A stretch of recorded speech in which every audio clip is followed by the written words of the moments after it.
Hi, everybody. Thank you very much for having me on today.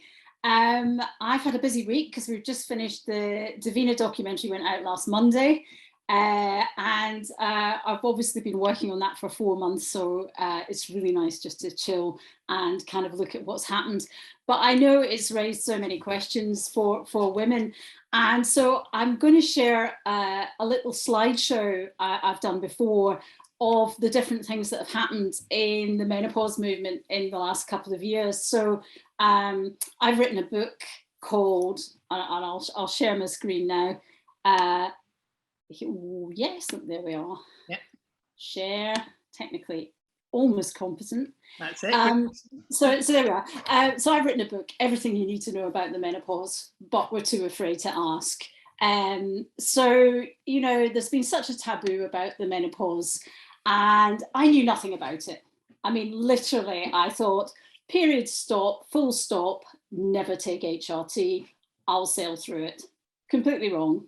So I ended up writing a book and making these two documentaries, really that stemmed out of my own experience, which was that my own menopause was not just a car crash, but the full Thelma and Louise off the cliff. And I really, you know, I started out in my late 40s with heart palpitations. And yeah, I went to my doctor and they sent me for an ECG, and my heart was absolutely fine. I run. And they said, "Oh, you're having too much coffee."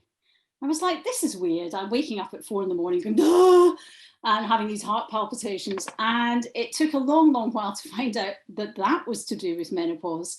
But for me, the real thing, which not the hot flushes, I thought I'd ride that out, but the real thing that really frightened me and became part of our next program was the memory loss.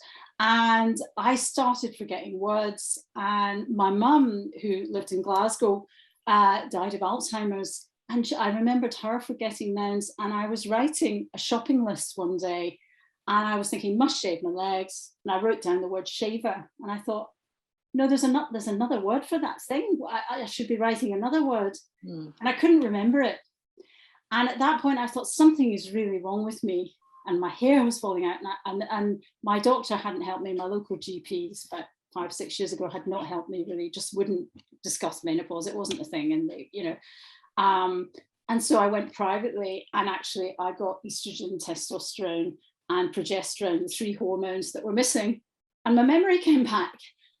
And, you know, I was so relieved by this process. And I also met this amazing doctor, Louise Newson, who runs the Balanced Menopause app and is always on the TV and runs the biggest menopause clinic in Britain. And she is a real kind of crusader. And she told me one story. Actually, I'll show you Louise here before I show you. Where's Louise? There's Louise there. So there's Louise with the Menopause Charity T-shirt on. Okay. It was her, and I was in there getting sorted out by her. And about 5 minutes after she'd done my consultation, we started talking, and she told me this story, which just changed everything, I thought, which was about a woman who was in her 40s and for 7 years had been trying to get cured of a sudden depression that came on in her 40s and urinary tract infections at the same time. And she was given every kind of antidepressant, one after the other. They didn't lift it. And eventually she was given 12 sessions of electroconvulsive therapy, you know, across her brain at a mental hospital as an outpatient, and went home and sat there and was devastated for years and couldn't go outside. She was agoraphobic. And then she got really to rock bottom and started Googling and found out about hormonal depression. And I mean, this is mad, but she mortgaged her house and they bought an RV because she couldn't leave the house. And they took the RV to Louise Newson's surgery, which was 100 miles away. So she was in her home sort of thing, but at the surgery. She went out into the surgery, she got HRT, and a week later, she came home, her mood lifted, and she walked her dog outside for the first time in 7 years. And when Louise Newson told me that story, I thought, I had no idea. I can't let that happen to anyone else. And I had no idea that menopause could really affect your mental health. And obviously it had been affecting mine, but not to that extent. And so I thought, this is really important. We've got to discuss this. Why has nobody explained this? Why don't we mention it? Why are we ashamed of being old? all those things happened at once. And it was at that point, I thought, on the way home from Louise's on the train, I was going to make a menopause documentary. Problem was, I had never made a documentary in my life before.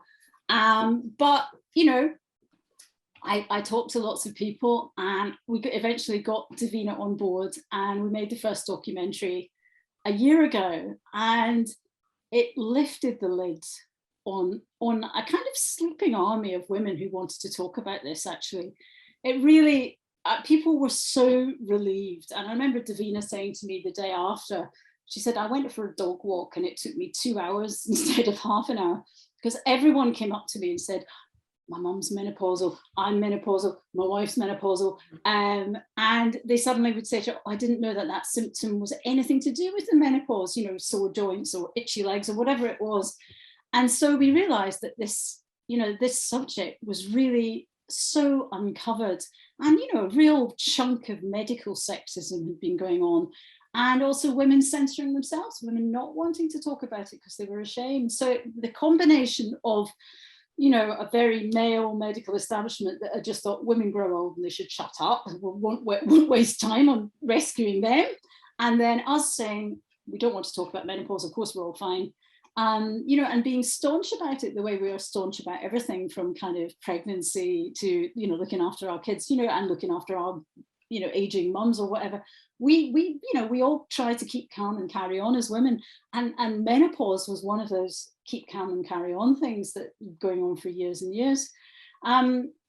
So anyway, got commissioned to make this documentary by Channel 4, and then lockdown came and they cancelled it, and I was like, oh no, what am I going to do? I'm unemployed, I'm going to write a book. So I'd done all this research for the documentary, and the brilliant thing about lockdown was that there were all these scientists from Yale and Australia and Harvard, and who had nothing to do but sit in their bedrooms. And I was calling them, and they really couldn't get away. And I was interviewing them about all the papers they'd written and what they knew. And so I got access to this extraordinary group of people who were all sitting at home for a few months like me.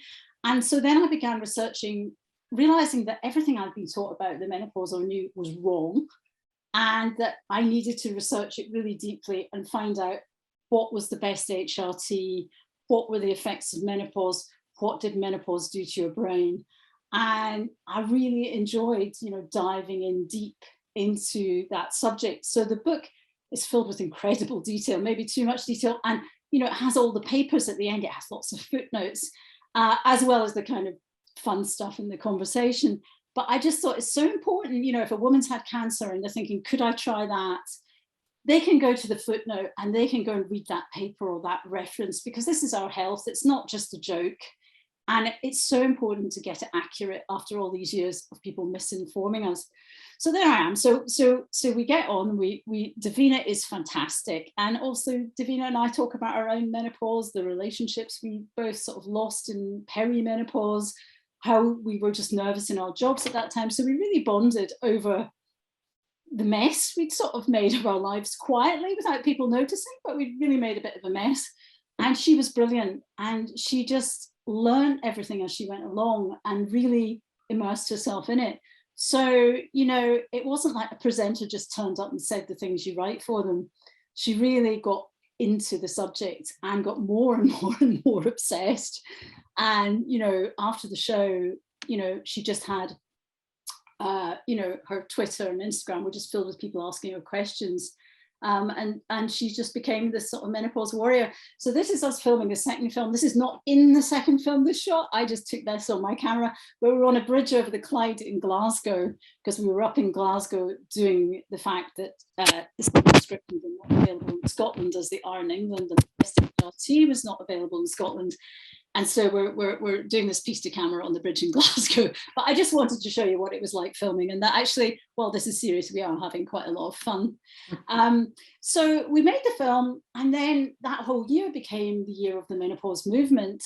And these are some great people in the menopause movement. The woman in the middle is Caroline Harris MP, who took the HRT bill through Parliament to make HRT prescriptions just a one-off payment in England for women. Already we had them free in Scotland and Wales, but she did that. And obviously she's talking about the menopause at work. She's got the menopause task force, and now she's fighting to get us back our HRT, because the Davina effect of the program kind of meant there was a shortage of HRT.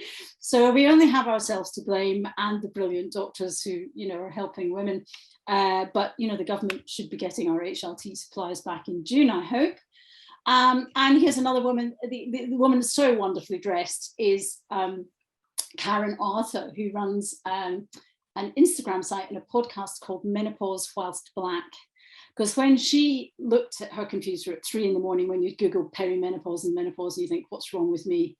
Everybody she saw was a grey-haired, very depressed white woman. And she thought, that's not what I want to see. That's not what my menopause is going to be like. And she is really positive about coming through menopause, coming to the other side, and being absolutely free in what she wears and what she does. And so she's such a sort of positive and very funny, actually, role model. She's absolutely brilliant. But, you know, she's one of the sort of glorious people I've met in this kind of menopause movement. And this is another kind of famous campaigner. We're thinking of ourselves as suffragettes. That's below the big suffragette statue in Parliament Square of Millicent Fawcett. And that is Diane Danzebrink, who set up the Make Menopause Matter movement. Which also has campaigned in Parliament, and she's great as well.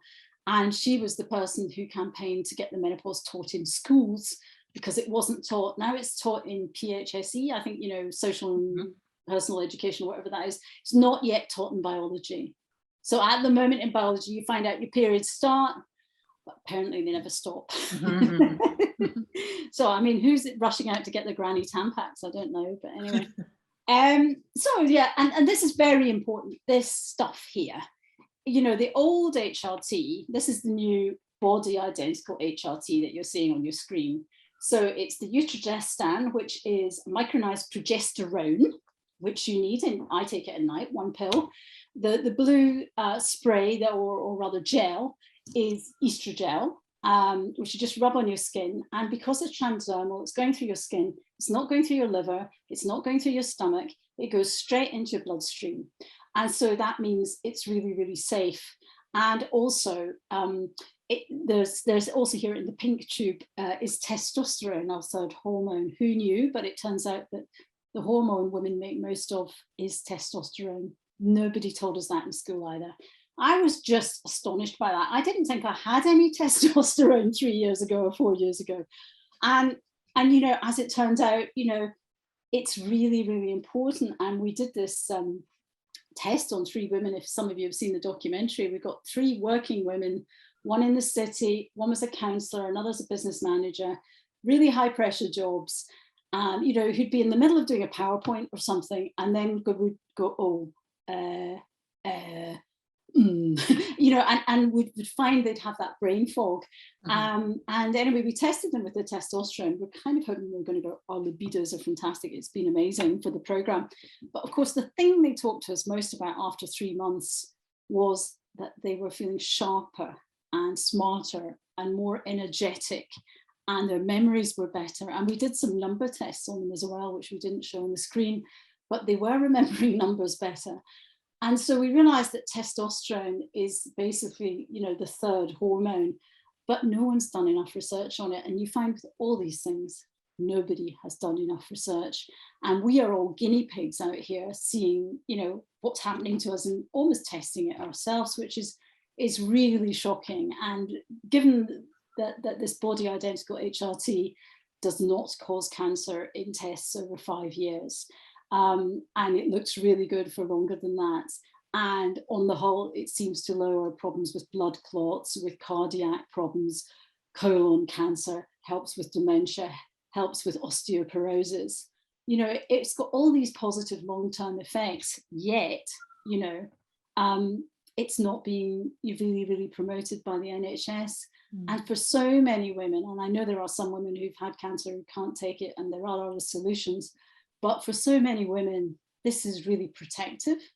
It's not just about, you know, now and a hot flush. It's about living your best life over the next 10, 20, 30 years. And if we're all going to live on average to be 83, you know, how are we going to do that? And if so many of us are working women, you know, 4.5 million women are menopausal in the workforce, and we really matter. And we were talking earlier, Pauline, weren't we, about the NHS, and 50% of nurses are over 50, and a third want to leave their jobs. Now, of all the people in all the world that you want to keep in your job, it's a nurse who's looked after us over the last 2 years. And you can't replace a 50-year-old nurse with a 22-year-old nurse. It's not the same creature at all. And that 50-year-old nurse has all that experience, all that warmth, all that confidence. And, you know, you can't read that out of a book. No. And the idea that we're losing these older nurses is really shocking. And we did this poll for the programme of 4,000 women, which was the biggest ever poll that's been done. And it was everywhere in the country, economically diverse, racially diverse. So it's a proper picture of Britain. And what we found was 1 in 10 women were leaving their jobs because of menopause. And they were quitting their jobs themselves. They were going, I'm too exhausted, I'm going part-time, I'm not going to do that big fancy job, I'm going to work some, you know, they were all just downgrading themselves. It wasn't as if they were really being sacked on the whole somewhere. But, you know, so I think this is really important that we talk about this and realize the effects symptoms have, and particularly brain fog. Now, there's a bunch of symptoms, you know, and I think one of the things we never understood, and I didn't understand, was that menopause has like 40 symptoms. And you can download a symptom list from either the Menopause Matters website or the Balance Menopause website. 20 slots to fill in. You can go, oh yes, I've got itchy legs, migraines, night sweats, and dry vagina, tick, tick, tick, tick. You might not have hot flushes, you know, but if you have a bunch of menopause symptoms, then that is telling you something, and your symptoms are telling you the truth. And if you've got a lot of these symptoms that are to do with being estrogen deficient, you can work out for yourself what your body is telling you. And I think so many women like me didn't know that hair loss was a menopausal thing, or memory was. And I'm a runner, and I had sore knees, and I don't have sore knees anymore, you know. And it's things like that I just didn't know about it. You know, nobody taught me anything. So I worked for the Menopause charity as well. So we had quite a lot of fun writing these big notices the previous summer that were to go on motorways, because people gave us free boards on the motorways and in various shopping centres. So I did a campaign, and one of the bits of the campaign was Lost Your Mind, you know, find out more from the Menopause charity, because again, women were blaming themselves for the brain fog and the memory and the car keys in the fridge and, you know, the dog in the washing machine, all that stuff, you know. And in fact, you know, our brains are changing as they do in pregnancy. And I've got some really interesting stuff about the brain, which we did in the programme. And I know this looks a bit scary. So this is a woman, the first one, the premenopausal, is a woman aged about 43, and that's what your brain should look like. And then postmenopausal, the same woman, you can see the red bits are where it's sort of firing, and it's not firing on all cylinders anymore. It's really not pumping at the same rate. And really, brains do change, but it's very interesting the way in which they change. And I know this looks like a boring graph, but it's worth looking at these lines, and I'll explain it. So the grey matter is basically your thinking unit, your kind of, you know, the really important chunks of your brain with all the information in it. And that goes down in perimenopause. But guess what? It comes up again after menopause. So what's happening there? You know, what are we doing? We're working our brains differently. And then the white matter, which is the connective kind of tissue in the brain that makes all the connections. So you're going, well, I remember his name, and he was there last Wednesday, and, you know, you're making the, he's called Brian. Do you know what I mean? That sort of bit where your brain isn't connecting back to the fact that, you know, the fact is there, but you can't quite get it. So that the white matter is going down, and it doesn't seem to be going up again. And your estrogen in your brain is full of estrogen receptors going down. But again, for a lot of women, that blue line going up is blood. So we're pumping more blood into our brains after menopause. And I think that's a lot of us working our brains really hard and remembering things and concentrating. And, you know, so our brains, you know, it's not us imagining it. Our brains turn into different brains over these like 10 years. And women have always known that, and their behavior has changed. And God knows, you know, they've become witches, and, you know, Ruth Bader Ginsburg, and, you know, a lot of people do amazing things in later life, and a lot of people go into a quiet decline, and it's because different things are happening in their brains. But the scariest thing for me, because of my mum dying of Alzheimer's, was here the red line, which is the amyloid plaque deposition, and those amyloid plaques are the beginning of Alzheimer's, and that can mean that you will get Alzheimer's in later life. And for some women, that is when they build up in perimenopause and then going on to postmenopause. And then, you know, 20 years later, you see the beginnings of Alzheimer's when people are 70. So if, you know, you're worried about your memory, you're having awful symptoms, maybe you're the person who needs to go and think about talking to a doctor about getting HRT or estrogen or some other help.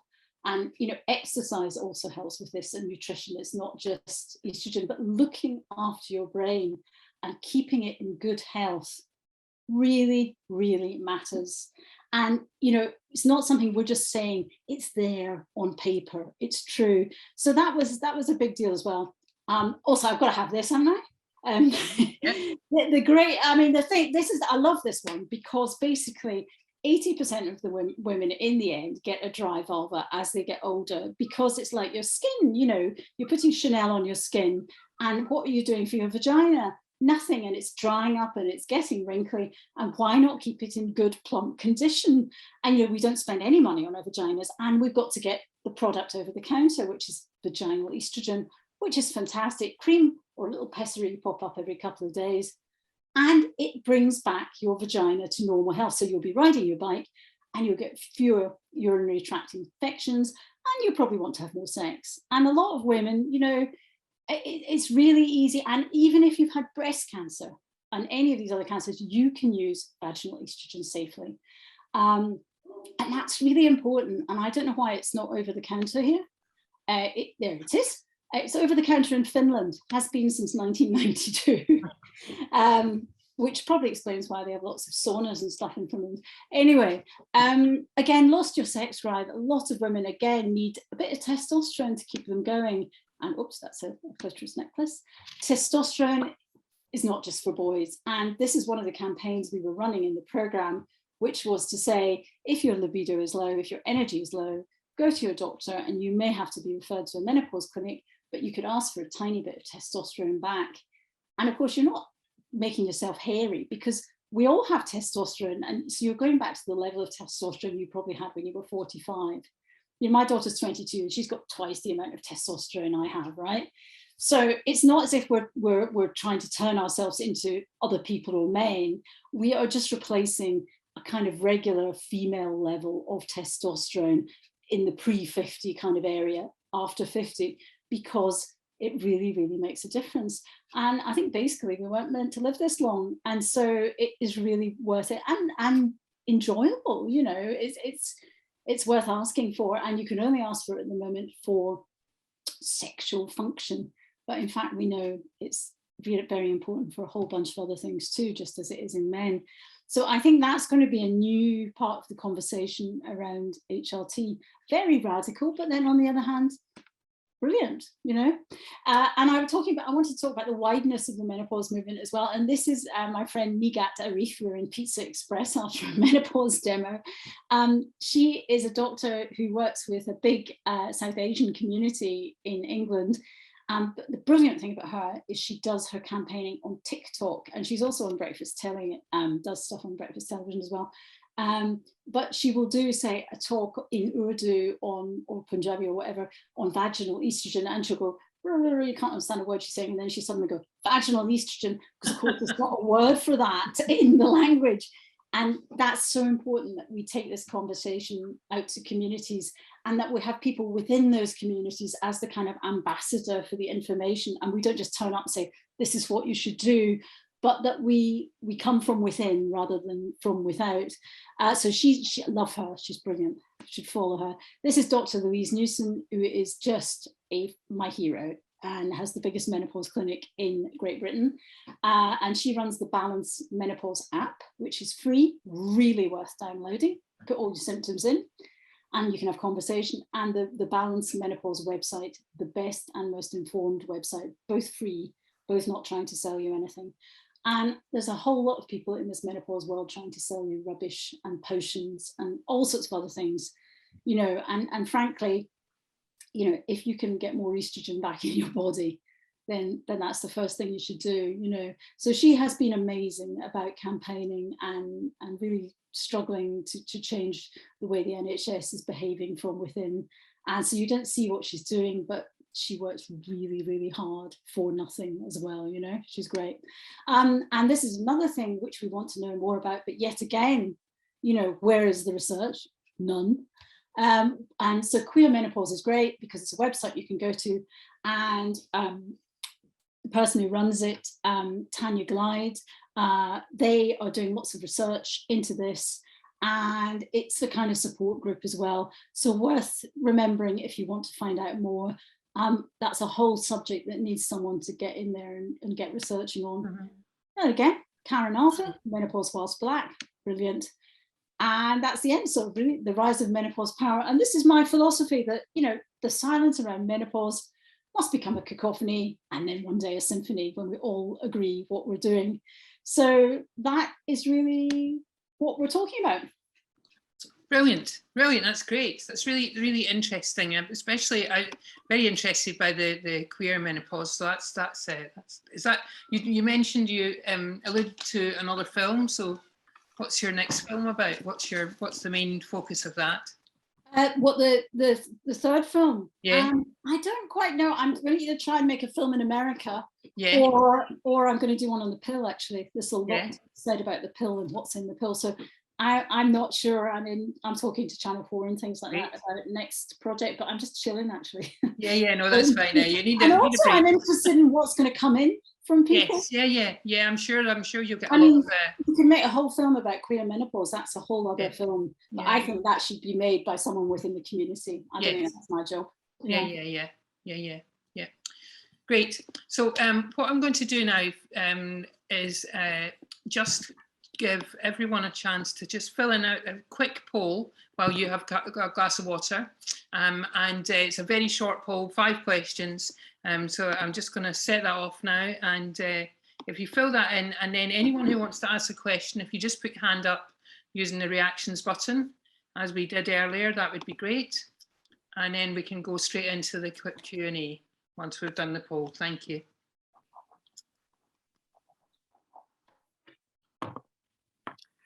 Oh, should I do this? Oh, no, you don't have to. You don't have to. Okay. Can you see it? Can everyone? See it? Yeah, great.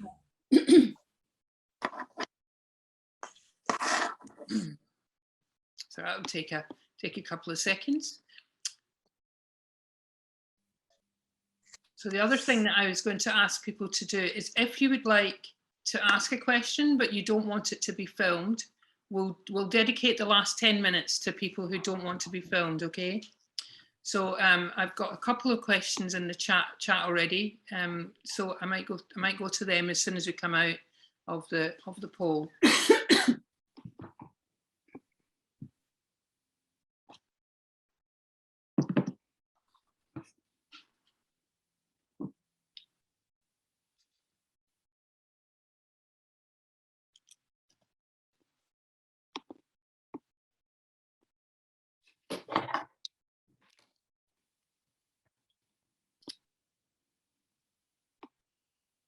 Okay, I think we're nearly there.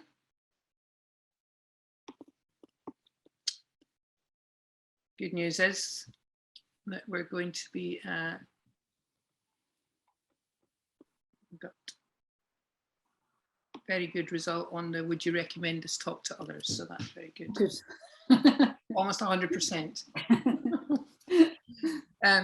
Great. So I'm just going to ask a couple of questions. Thank you very much, everyone, for filling in the poll.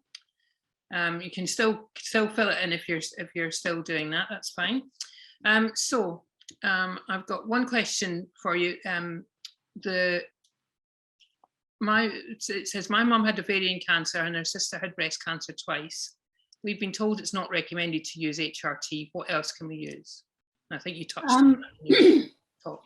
Well, I mean, you've been told, but it is worth looking up the things on the things like the Balanced Menopause website about the connection, and there's a whole leaflet on cancer and HRT, and whether if you've had cancer in the family, there's a specific leaflet on that, what the risks are, you know. But anyway, if you decide you don't want to use HRT, I mean, there obviously are the things you get in Holland and Barrett, and they work for some people, but the evidence on them is not good at all. The one couple of things that are really good are, one, I'm afraid, exercise really, really helps reduce hot flushes, helps reduce risk of dementia, helps reduce risk of breast cancer. Not drinking so much alcohol is incredibly important.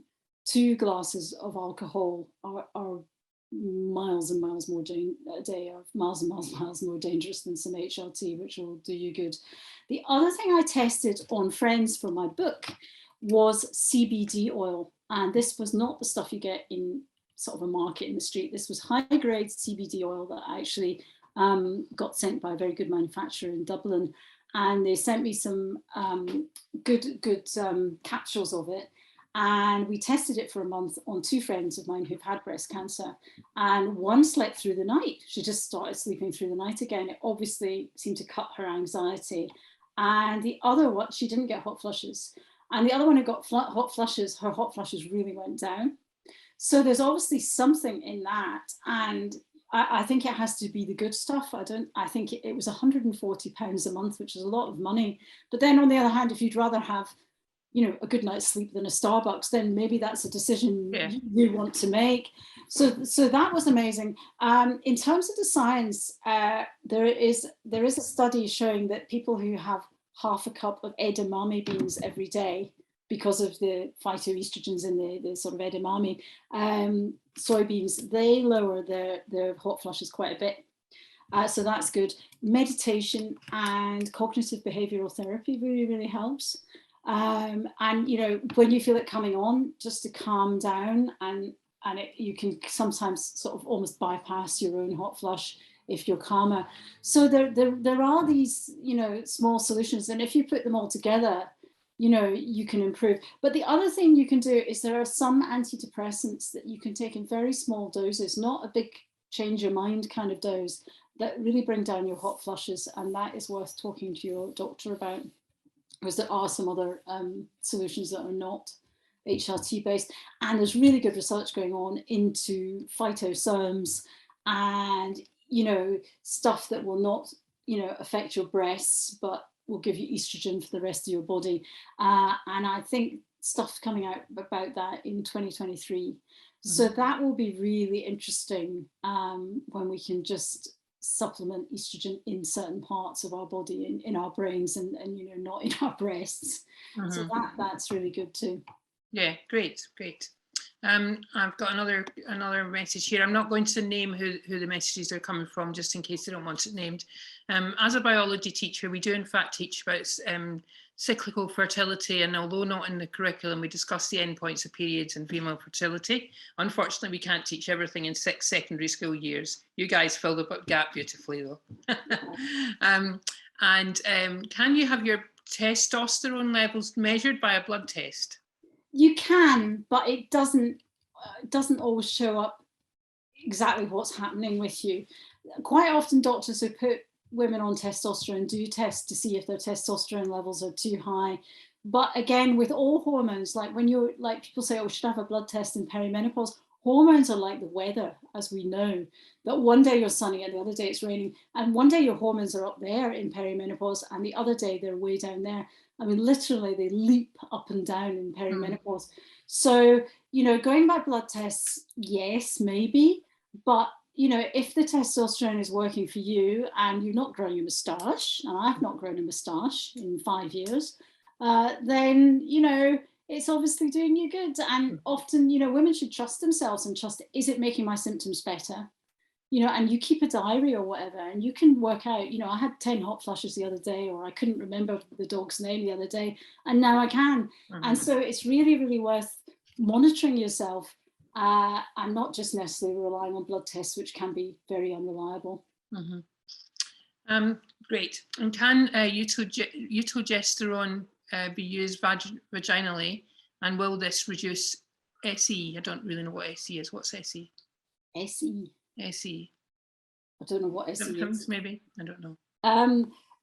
But certainly, yeah, Utrogestan, which is now hopefully will be available all over Scotland, because it wasn't. There was real problems, as we were documenting in the programme, of getting it in Glasgow and Edinburgh unless you asked for it specially off the pharmacy list, and some doctors would give you it and some wouldn't, but you couldn't demand it. And it is the safest progesterone to have because it's from yams and it's a copy of your own body's progesterone. So you want that.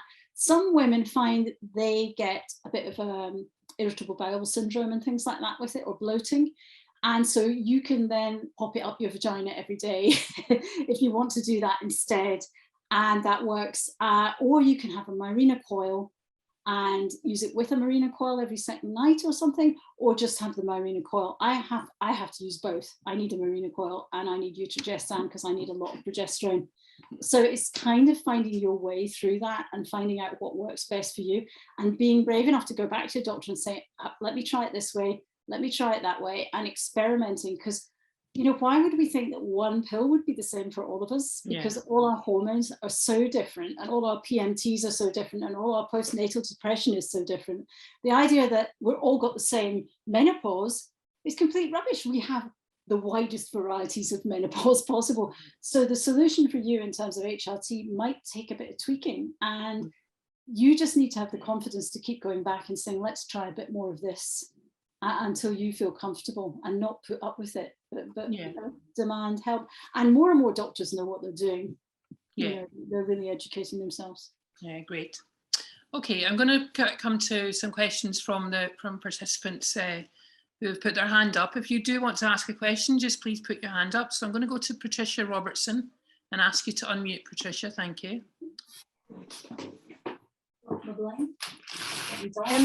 Yeah. When taking HRT, is there a sort of an age limit? Love this question. So in my book, I've got a couple of 80-year-olds who are still on HRT, and it's made a big difference to their life. And you know, one is still working as a music and drama teacher in her 80s. The other one had just recently been to Alaska. What an icebreaker.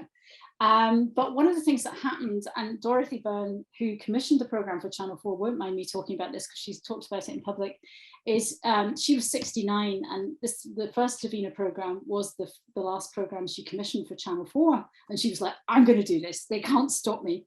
And so she went ahead and commissioned it.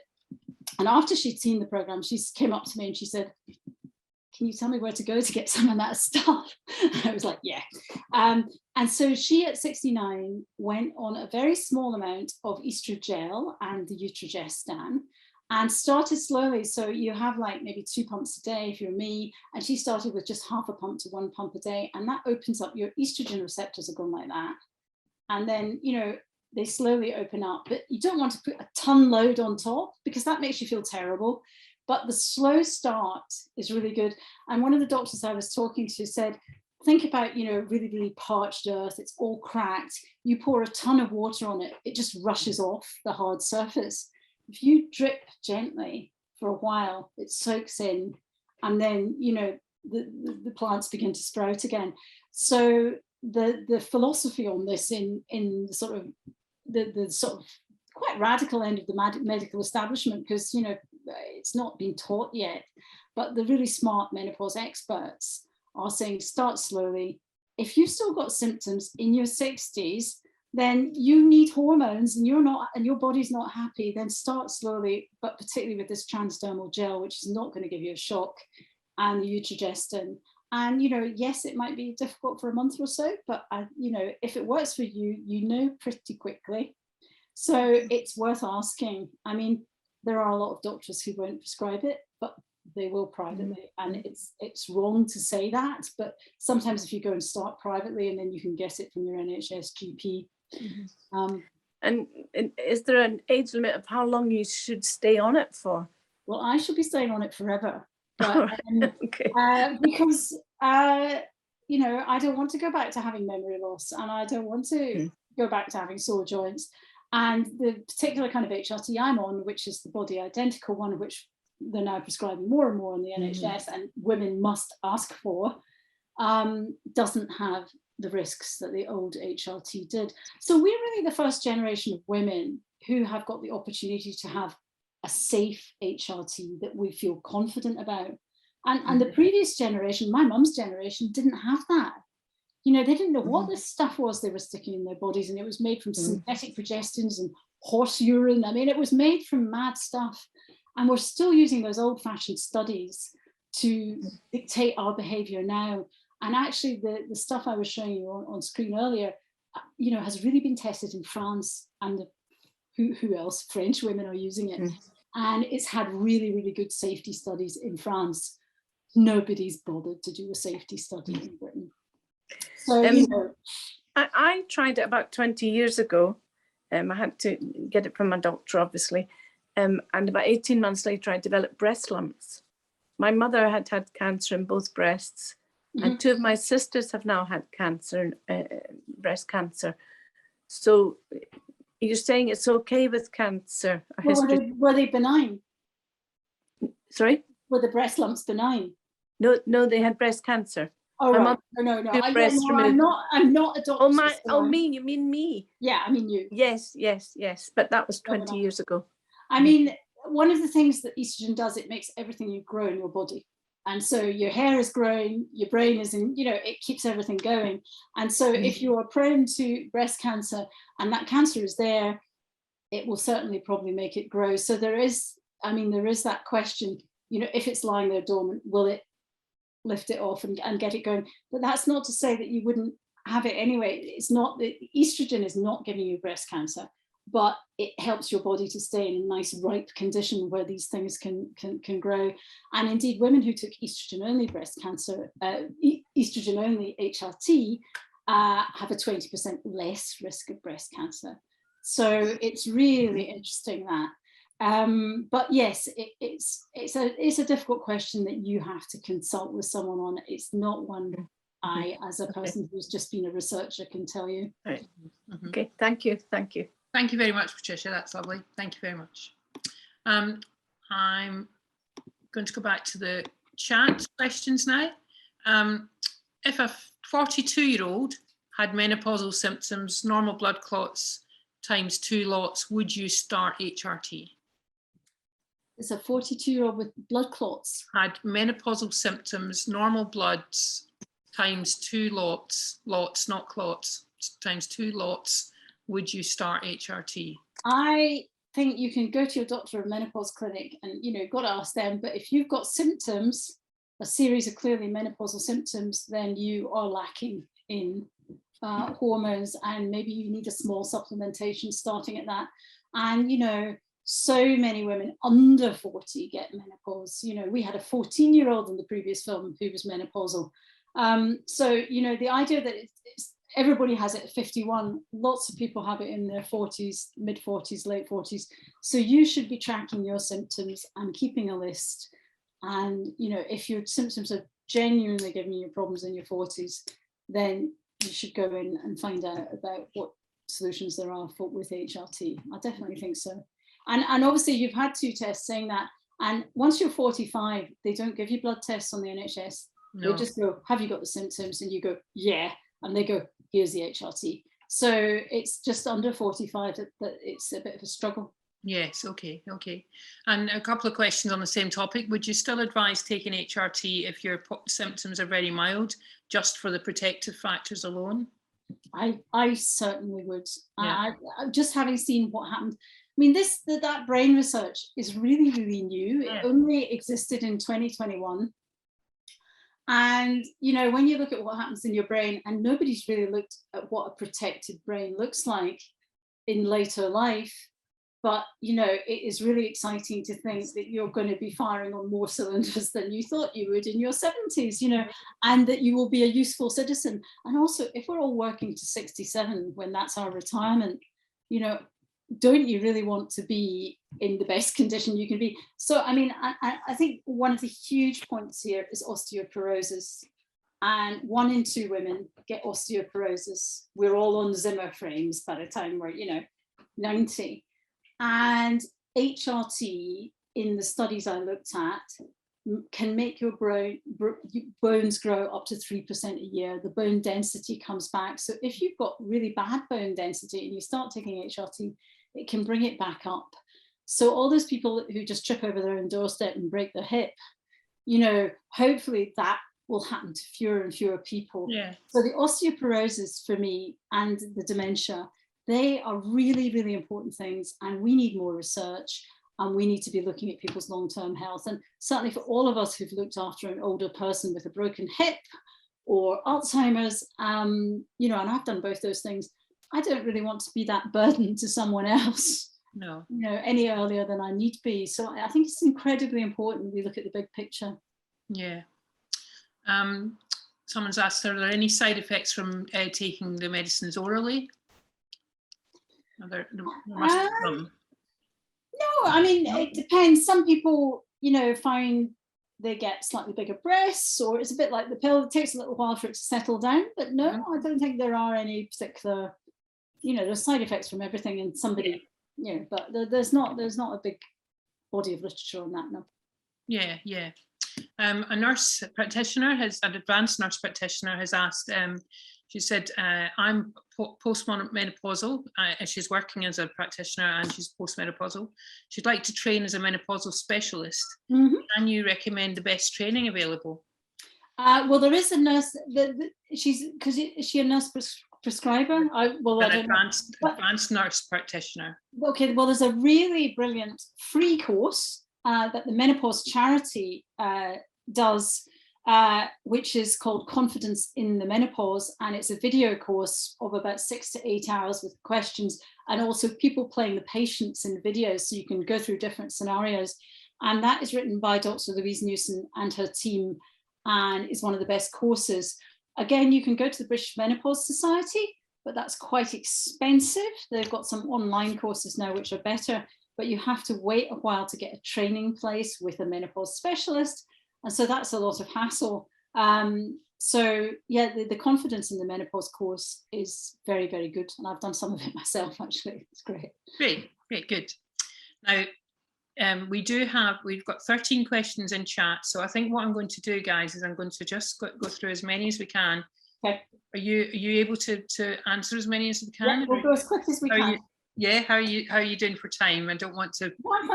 Yeah, okay. So we'll do those 13 questions, and then if anyone has any questions after that, then perhaps they can email us and we can pass the emails on to you. Okay. So you said that testosterone may be available via private prescription. Do you know how much this costs? Mine cost me about £80 a tube. 80. And I use. Here you are. Great. 2 tubes a year. Okay. I get it prescribed because I had a private consultation long ago, so I just repeat the prescription. Yeah. You'd have to go a private consultation, which would cost you 200 quid or something, and then you'd have to pay for that on top. Yeah. On the other hand, you could go on a waiting list, and my friend in Glasgow went on a waiting list for the menopause clinic, got the male version of this, which works, but you have to use a bit less. It took her a year to get the appointment at the Glasgow menopause clinic. So that is an alternative, but it's not great, is it? No. Someone said, I've enjoyed this evening so much. What I think is interesting is that women still have the opinion of, do I have enough symptoms to go to the GP, or have I suffered enough to go to a doctor? So that's obviously the self-censoring kind of thing, isn't it? Yeah. You mentioned high-grade CBD oil to help ease the symptoms. Is this readily available, and if so, where? I think you can get it at Boots, and you have to be careful who you buy it off of online, I'd say, but I would get it at a reliable chemist. And the people I used who were very good were Sati Farm, and they're based out of Dublin, and they sell it online as well. Mm-hmm. But I'm not particularly recommending them, but something like that would be good. Do not buy rubbish. I mean, like, I live near Camden, and you get just rubbish down Camden Market. You don't want that. No. And by the way, I'd be really interested to hear if women do the CBD thing, if they'd ever want to email me. I've got a website, katemuir.co.uk, where you can email, because I'd love to hear what goes on, because there's no research. No research on that. No. Okay, so I've got two more. That's all. I feel like I had dementia I felt like I had dementia and arthritis. Also, I felt I'd lost myself. Since taking HRT, I found myself again. I'm laughing again. So that's what we want out of everything, isn't it? Great. And finally, my mother had breast cancer and they irradiated her ovaries to stop her producing estrogen. She developed Alzheimer's in her early 60s. I wonder if that was due to estrogen deficiency. Yeah. And someone's actually said, can women who've had a surgical induced menopause use body identical HRT? Yes, they can. And it would be very, very good indeed for them to use it as soon as possible. I mean, it's really incredibly important. There's a generation of women who've been left without help because they thought HRT was scary. And, the women who have had early, hysterectomies and oophorectomies are more likely to end up having dementia in later life because they've got 20 years less or 10 years less of hormones than other women. So it's incredibly important if you have a hysterectomy or get your ovaries out to make sure you get HRT straight away and the best kind. So that is incredible because surgical menopause is awful. It's much worse because it just comes on like gangbusters overnight and it's miserable and people really need to be looked after. So it's incredibly important, I think. Yeah, that's very, very important. And does anyone get any, just before we wrap up, has anyone got any questions that they really want to have answered, or have we done them all? I just want to make sure that we're one last one. So what someone said, your documentary made me feel like I wasn't going crazy. That's very nice. And can you please go over again what body identical HRT is? Yeah, so the one that you can get on the NHS is the progesterone is Utrogestan, and that comes in little body identical pills. It's made from yams, and at the moment, of course, there's a shortage of the gel or the spray or the patches, but gel or spray or patches are all made from body identical estrogen. And they are quite safe. And the great thing is if you've got your progesterone and your estrogen separately, you can have more of one, less of another. And so you can balance it out to suit your own hormonal pattern. So that is what you want to aim for. If you go on the NHS website, does it explain any of that to you? No, it does not. But go into your doctor and say, I want either a gel or a patch or a spray for my estrogen and body identical progesterone, or a Mirena coil, which is also good.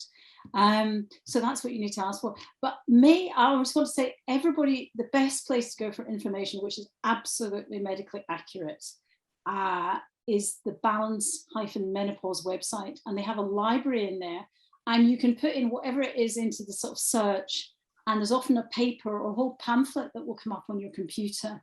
And you can go into that in incredible detail and ask, can I take, HRT if I'm over 60, etc., etc. What happens if my family have breast cancer? You can ask all those questions in that website, which is a fantastic service for women. Just don't trust Dr. Google. Go to Balance Menopause, which is a British, well-researched website. Really good. Yeah, brilliant. Well, I think I'm just going to ask everyone to unmute. And then we can all say big thank you to Kate. That's a fabulous talk. And thank you very much. Information. Thank you. Thank you. Thank you very much. So I think we're all going to be, I'm sure it's still on all four, yeah? So everyone's going to rewatch the documentary and say, we know her now, we know her. The other thing, best pal. Yeah, best pal. Yeah, that's my best pal. Yeah. I just wanted to say is that, once you're at the other side of all this bother, menopause really is a portal to your next life and your best life. And, you've got less to worry about. You're more confident. You don't give a damn. And, you've got this community of women around you. And I do think, this has just been the most amazing experience with me of this kind of supportive army of women and the Scottish menopause warriors and all these people. And I do think, it's a sort of creative moment and a moment of exciting change, and we do change. And, you want to ride that rather than let it ride you, so to speak. Yeah.